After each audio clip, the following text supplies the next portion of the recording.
Ça fait déjà 2 semaines qu'on vous raconte l'histoire de Enki. On continue.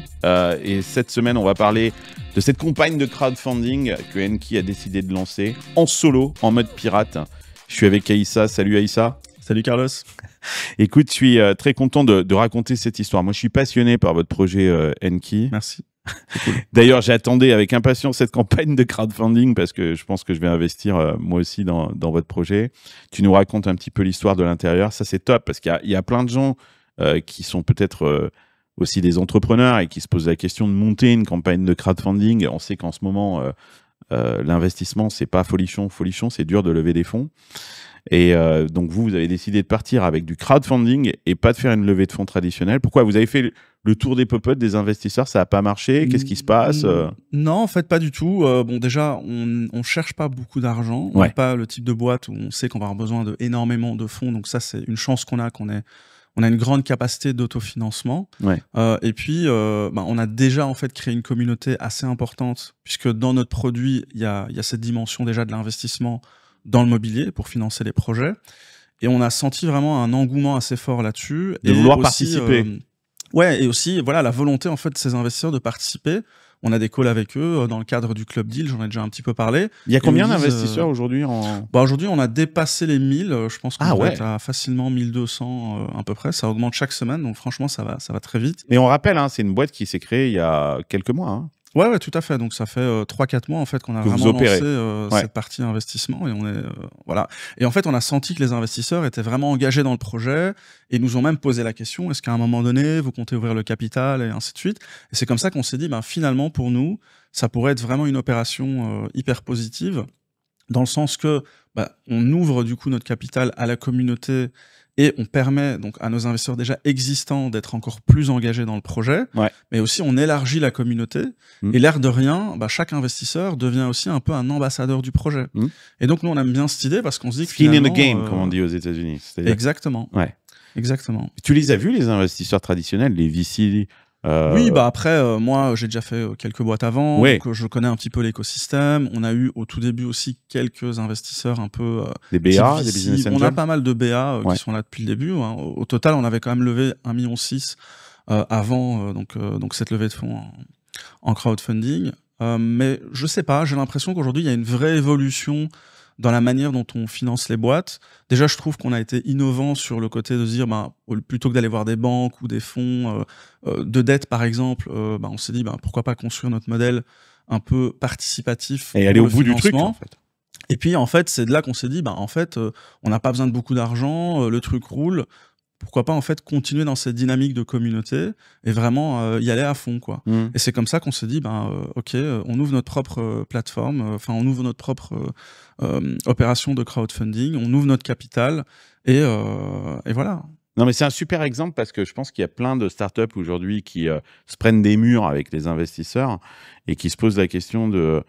Je pense qu'on a éduqué aussi toute une génération d'entrepreneurs où on leur a expliqué, où ils se sont persuadés eux-mêmes que sans lever de fonds, ils ne pouvaient pas monter leur projet. Et vous êtes l'exemple, non, c'est possible. Vous avez levé un peu de fonds au départ, mais c'est pas la solution finale, de relever en permanence, de se diluer avec des investisseurs. Et je trouve l'idée de faire participer sa propre communauté de clients à son propre projet d'entreprise, ça peut inspirer pas mal de monde. Donc c'est aussi pour ça que je voulais...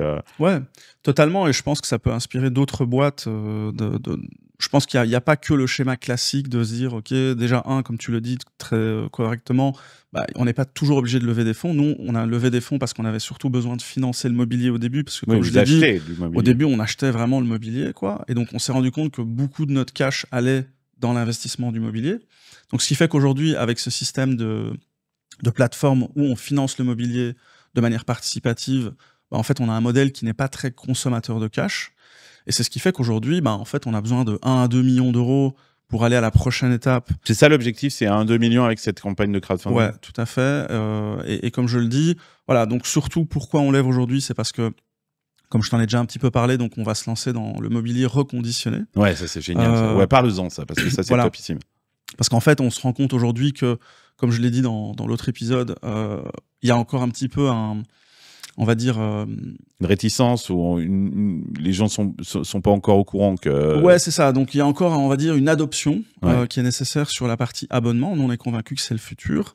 Mais on sent, de l'autre côté, qu'il y a une demande, et ça, elle est concrète, elle est beaucoup plus mature, sur le mobilier de seconde main. Comme les friperies qui sont super à la mode, où les jeunes, moi, mes filles, par exemple, elles vont acheter des fringues de seconde main parce qu'elles me disent que... D'abord, je pense qu'elles peuvent s'en acheter plus pour le même prix. Et puis, elles me font tout un discours écolo. Papa, les fringues, ça pollue.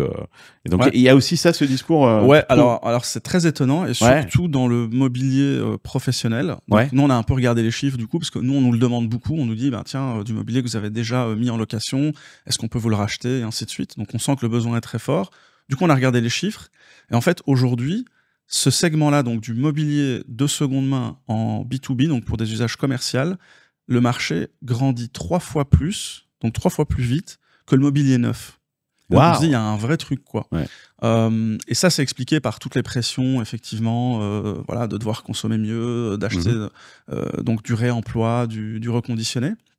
Et on se dit que finalement, pour Enki, ça fait beaucoup de sens, en fait, d'élargir notre offre à ça. Ouais. On est vraiment armé pour le faire parce qu'on est habitué, on doit déjà reconditionner le mobilier à l'heure actuelle. Ça demande beaucoup de logistique quand même, ça. Ça demande beaucoup de logistique. C'est pour ça que aussi la campagne de crowdfunding, ça va permettre ça aussi. Exactement, donc on veut vraiment avoir nos propres ateliers de reconditionnement parce que ça, aujourd'hui, on se rend compte que c'est vraiment clé de maîtriser cette partie-là qui peut vraiment être vraiment la force du réacteur aussi, puisque l'idée, c'est d'être hyper efficace. Donc la manière dont on veut approcher ce marché, c'est de se dire, aujourd'hui, c'est très compliqué pour, je dirais, une boîte, quelle qu'elle soit, hein, que ce soit pour du bureau ou un hôtel, ou etc., de se meubler en reconditionné de qualité. En gros, tu dois aller chiner un peu à gauche, à droite. Tu as plein de petits acteurs. Mais c'est ce que j'allais dire aussi, c'est que quand tu me parles, j'ai en tête tous ces dépôts-ventes, ces brocantes, ces antiquaires. C'est hyper poussiéreux, là. Vous mettez un énorme coup de pied dans la fourmilière. Ouais, et c'est très compliqué parce que du coup, tu vois, quand t'es en mode business, t'as pas envie de commencer à chercher à gauche, à droite. Parfois, on te mélange, on te met, je sais pas, un meuble Ikea avec une chaise Vitra, donc tu t'y retrouves pas. Donc nous, ce qu'on veut proposer, c'est déjà un très large choix, donc vraiment un gros stock.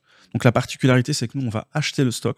Donc on va pas être une marketplace où, en fait, on va plugger plein de revendeurs. Donc on va vraiment sourcer, sélectionner notre stock et offrir vraiment un large choix qui te permet de faire des très gros projets. Et l'avantage, c'est qu'on va le proposer aussi à l'abonnement, donc avec toutes nos solutions qui sont déjà très flexibles, mais du coup sur du mobilier reconditionné que nous, on va reconditionner du coup soigneusement, quoi. Ouais. Ça donne lieu du coup aussi à une nouvelle forme d'investissement sur notre plateforme, puisque en fait, on va aussi, grâce à notre communauté d'investisseurs, pouvoir acheter des stocks. Et donc, on a du coup développé un produit qui est vraiment ciblé sur le financement du stock de mobilier reconditionné, exactement, de seconde. Cool. Je le disais la semaine dernière, ça va pas faire plaisir à Seb Coinon. Vous avez choisi de lancer cette campagne de crowdfunding tout seul. Exactement. En pirate. Je suppose que vous avez été sollicité par toutes ces campagnes, ces plateformes de crowdfunding. Bah écoute, nous on trouve que le crowdfunding de manière générale c'est une belle initiative, ça donne accès quand même aux gens super un bien, peu lambda, je dirais, d'investir quand même dans des beaux projets. On a vu l'exemple de Revolut par exemple, où les premiers investisseurs ont quand même fait des rendements qui sont assez incroyables. Donc je trouve que ça a du bon.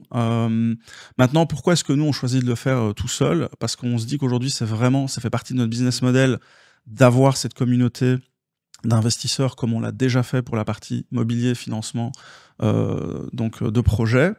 Et il y a vraiment vous l'aviez déjà en fait, cette communauté. Voilà, exactement. Vous n'avez pas besoin d'aller la recruter. C'est intéressant ce que tu dis, c'est-à-dire que on veut garder la propriété de notre communauté, la relation avec notre communauté et préserver le lien qu'on a créé nous-mêmes. Tout à fait. Et on veut vraiment continuer dans cette dynamique, faire grossir notre communauté, parce qu'on se dit qu'aujourd'hui, c'est très vertueux d'avoir cette communauté, parce que nos investisseurs sont aussi nos ambassadeurs. C'est un vrai reality check aussi, hein, de se dire, bon, bah ok... en fait, là, ça va parler, là. Voilà, exactement. On est en plein cours dans la campagne de crowdfunding. Voilà, exactement. Et comme on sent que notre projet est quand même très apprécié de la communauté et tout, on se dit que c'est vraiment le bon play pour nous d'aller dans cette direction.